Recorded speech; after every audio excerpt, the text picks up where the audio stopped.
പറഞ്ഞിട്ട് ഒരിക്കൽ പ്രവാചകന് സുബഹിന്റെ സമയത്ത് സഹാബത്തിനെ വിളിച്ചിട്ട്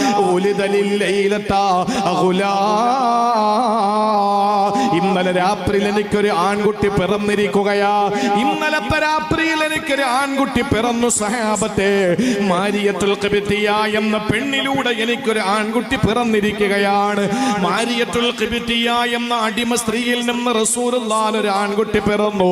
ആ ആൺകുട്ടിക്ക് റസൂലുള്ളാഹി കൊടുത്ത പേരേതെന്നറിയോ? മഹാനായ നബി തങ്ങൾ തന്നെ പറയുകയാണ്, സമ്മൈതുഹു ബിസ്മി അബി ഇബ്രാഹിം.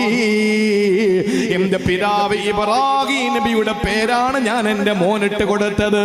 പ്രിയപ്പെട്ട സഹോദരിമാരെ, ഇബ്രാഹിം നബിയുടെ പേര് തന്റെ പൊന്നുമോനിടുന്നതിലൂടെ അല്ലാഹുവിന്റെ റസൂൽ ഉദ്ദേശിച്ചത് എന്താണെന്നറിയോ? ലോകം അവസാനിക്കുന്നതുവരെ ഇബ്രാഹിം നബിയുടെ സ്മരണ ഈ ലോകത്ത് നിലനിർത്തണമെന്നാണ്. എന്തേ റസൂലുള്ളാഹി